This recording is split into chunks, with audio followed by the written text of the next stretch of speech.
방탄소년단이 던진 한마디가 한국과 중국의 갈등을 넘어 미국과 중국의 갈등으로 확산하고 있습니다.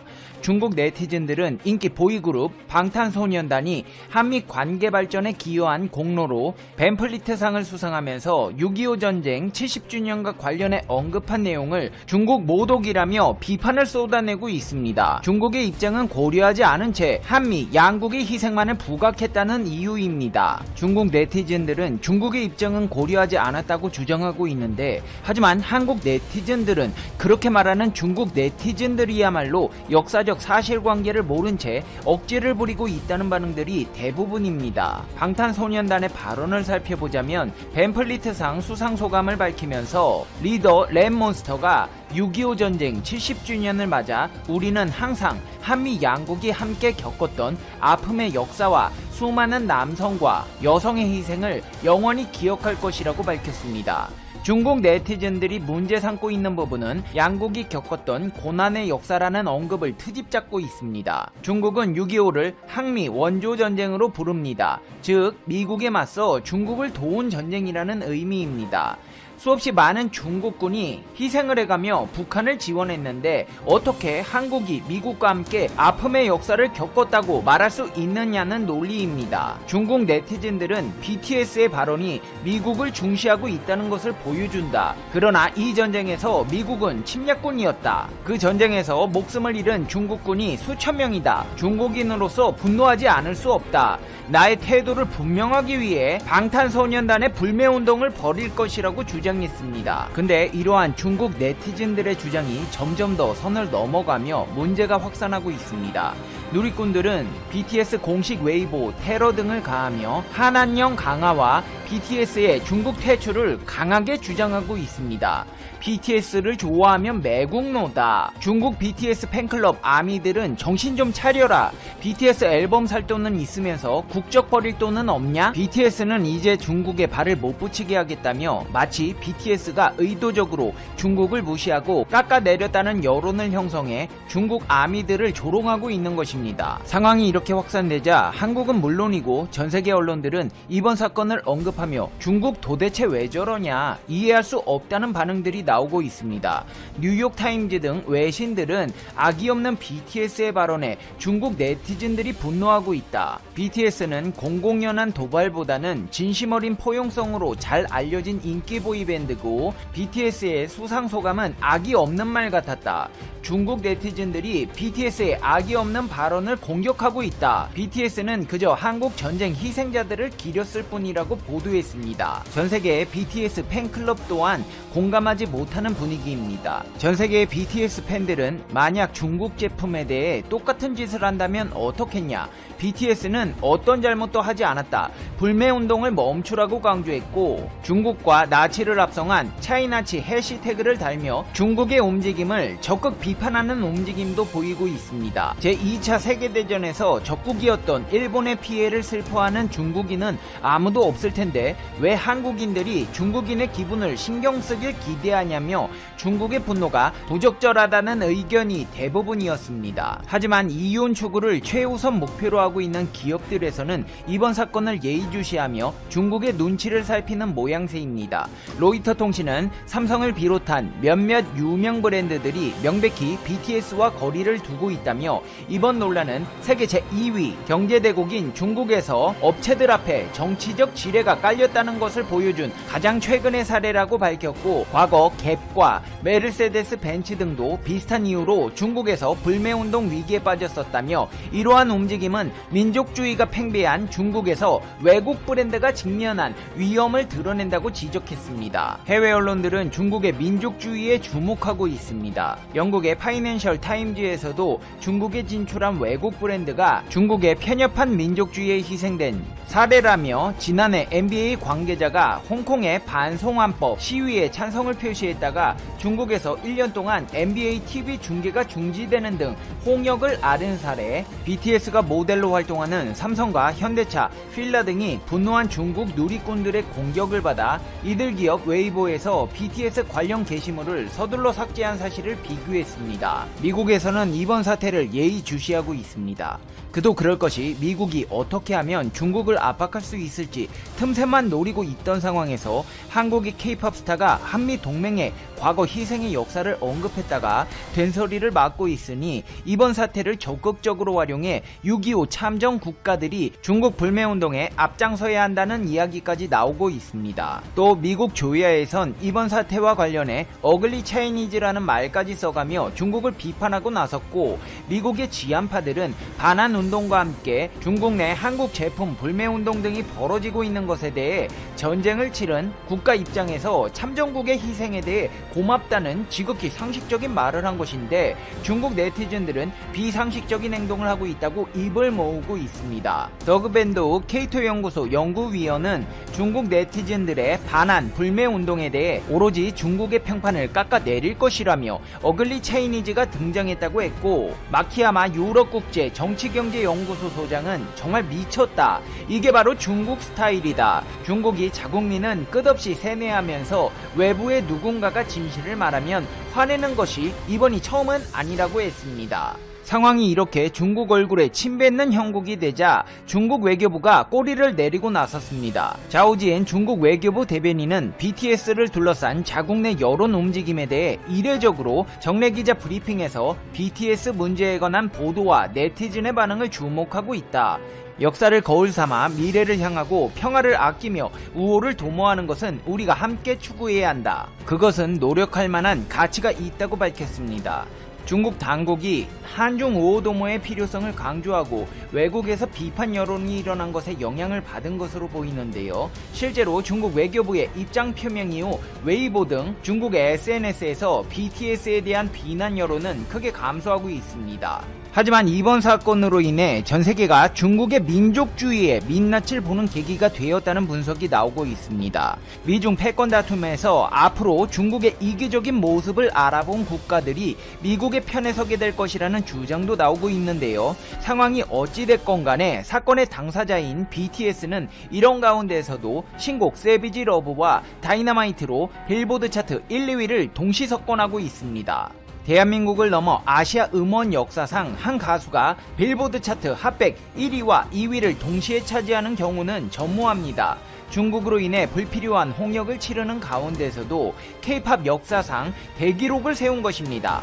BTS가 빌보드 핫백 차트에서 1위에 오른 것은 이번이 두 번째인데요. 세비지 러브는 뉴질랜드 출신 프로듀서 조시 685가 만든 렉스드의 미국 가수 제이슨 데룰로가 가창한 곡으로 BTS의 리믹스 버전에서는 슈가와 제이홉이 한국어 가사를 썼습니다. 빌보드는 이 리믹스 버전에 대한 BTS의 기여도를 인정해 조시 685, 제이슨 데룰로와 함께 이름을 올린 것입니다. 닐슨 뮤직에 따르면 세비지 러브 BTS 리믹스는 지난 일주일간 미국에서 1600만 건 스트리밍 기록을 세웠고 다운로드 음원이 7만 6천 건 판매되었습니다. 세비지 러브에 밀려 빌보드 차트 2위를 차지한 곡 역시도 BTS의 디지털 싱글 다이너마이트인데요. 다이너마이트는 발매 첫 주에 곧바로 빌보드 차트 핫백에서 1위를 차지한 후 7주째 1위와 2위를 오가며 빌보드 차트 최상위권을 굳건하게 지키고 있습니다. 이제 페페TV의 결론입니다.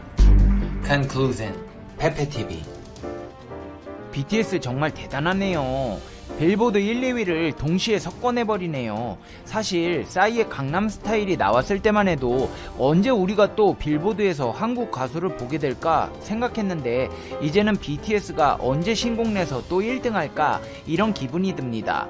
중국 네티즌들이 말도 안 되는 억지 부리면서 불매운동하며 BTS를 깎아내리려 하는데 그 역경을 딛고 국위선양하고 있는 BTS 정말 자랑스럽습니다.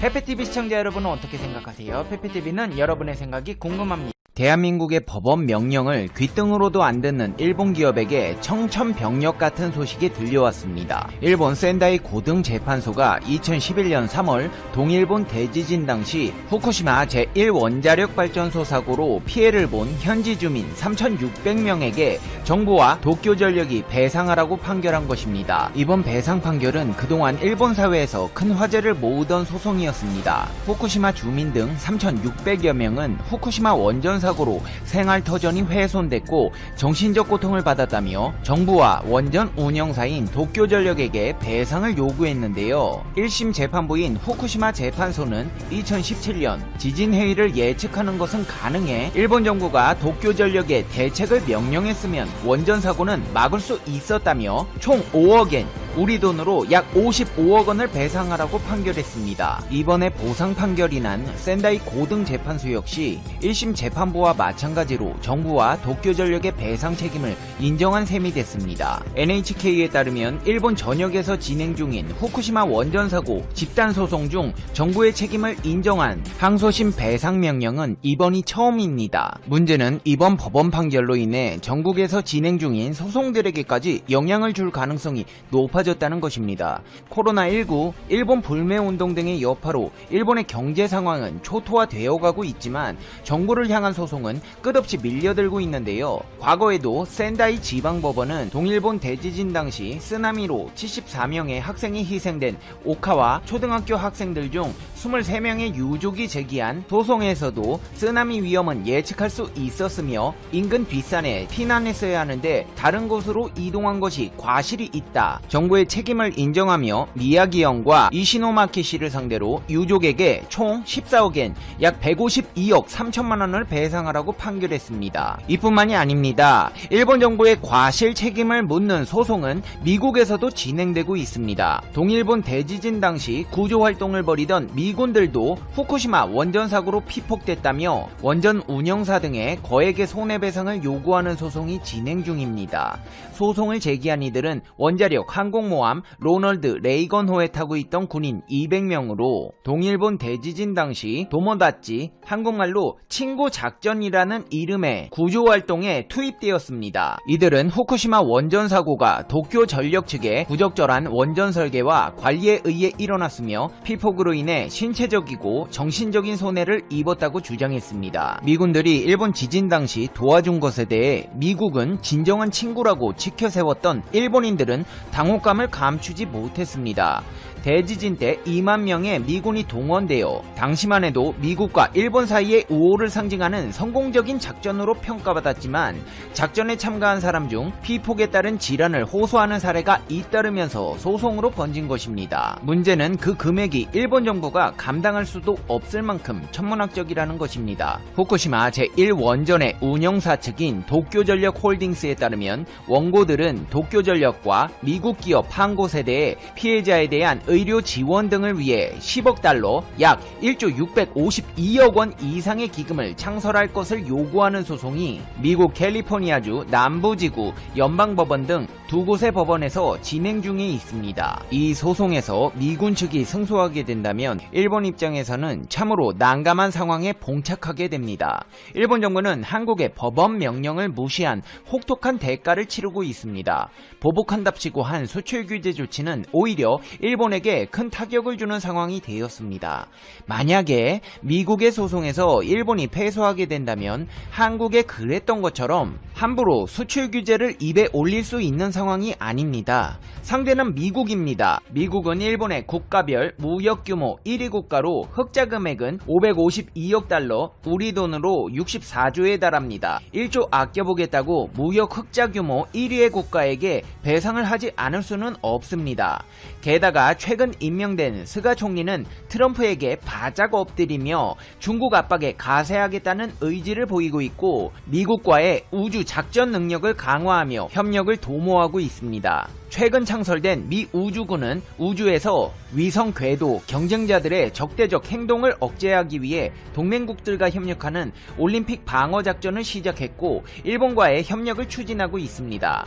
H-2A 등 뛰어난 우주 발사체를 보유한 일본이 미국과 연계하는 것은 인도 태평양 사령부의 책임 지역에서 우주 영역의 상황 인식을 넓히기 위한 것입니다. 일명 미국과 일본의 첩보 동맹이라는 말이 나올 정도로 양국의 군사력 연계가 이루어지고 있는 상황에서 미국 법원의 미군 배상 명령을 무시한다? 돈이 문제가 아니라 미군이 없는 일본은 군사적으로도 밀려 한국, 중국, 북한 어디서든 공격이 날아와도 속수무책으로 당할 수밖에 없는 상황에 직면하게 됩니다. 돈 주기는 싫고 그렇다고 안 줄 수는 없고 일본 정부의 온 신경이 캘리포니아 남부지구 연방법원으로 쏠려 있을 수밖에 없습니다. 일본 정부의 소송은 이뿐만이 아닙니다. 코로나19로 인한 소송도 속출하고 있는데요. 일본의 밤업소들은 코로나19 지원 대상에서 일률적으로 자신들을 제외한 것은 국민의 생명을 선별적으로 구제하는 것과 다름없다. 국민에 대한 배신이 아니냐며 손해배상 청구 소송을 제기했습니다. 일본 오사카시에 있는 한 마사지 업소의 여성 경영주는 지속화 보조금, 집세 지원 급부금 등 코로나19 위기 지원 대상에서 자신들이 제외된 것과 관련해 정부를 상대로 소송 경비 마련을 위해 인터넷 클라우딩 펀딩을 벌였고 목표액 300만엔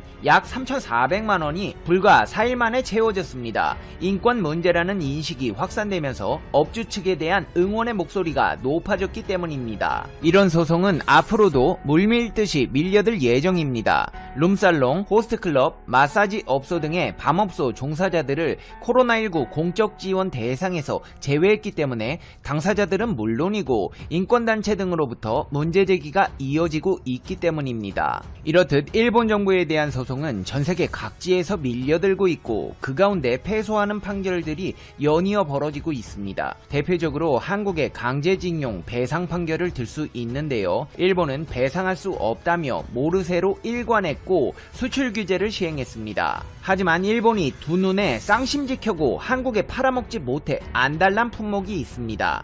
바로 후쿠시마 앞바다에서 잡은 수산물입니다. 실제로 일본에서는 후쿠시마 수산물의 출하 제한이 해제돼 전국으로 유통되고 있습니다. 그간 일본 정부는 안전성 문제로 해안 바닥에 서식하는 넙치, 멍게 등의 일부 어패류에 대해 출하를 제한해왔는데 지난해부터 후쿠시마현에서 어획한 모든 수산물의 출하를 허가했습니다. 그리고 현지에서도 어획량은 점점 증가하고 있어 유통업체가 하나둘 문을 열면서 일본 정부는 앞으로 더 많은 수산물들이 일본 전역에 유통될 것을 기대하고 있습니다. 상황이 이런 가운데 모테기 도시미스 일본 외무상이 아시아 국가연합 외교장관 화상회의에서 일본산 식품의 안전성은 과학적 근거에 따라 확보돼 있다며 수입 재개를 요구했고 한국 시장 공략에 박차를 가하는 상황입니다. 일본 정부는 한국 등 후쿠시마산 수산물 수입을 금지하고 있는 중국, 대만 등 23개국 나라들을 향해 규제 철폐를 끈질기게 요구하고 있습니다.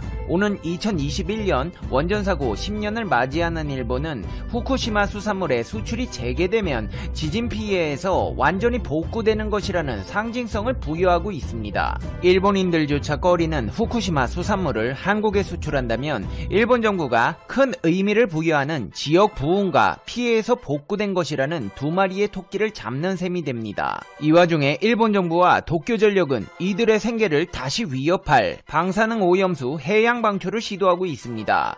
그러면서 여기서 잡아올린 수산물 등을 한국 등 세계 여러 나라에 수출하길 바라는 이중적인 모습을 보이고 있습니다. 일본의 어처구니 없는 행보는 스가 총리의 발언에서도 알 수 있습니다. 떡줄 놈 생각도 안 하는데 김칫국부터 마신다고 일제 강제동원 배상 소송과 관련해 일본 기업 자산을 매각하지 않는다고 약속해야 스가 요시히데 총리가 한국을 방문할 수 있다고 말한 것입니다. 아니 오겠다고 사정해도 올까 말까인데 으름장부터 놓고 시작하는 스가 총리로 인해 양국의 관계는 개선될 기미가 보이지 않고 있습니다. 이제 페페TV의 결론입니다. Conclusion. 페페TV.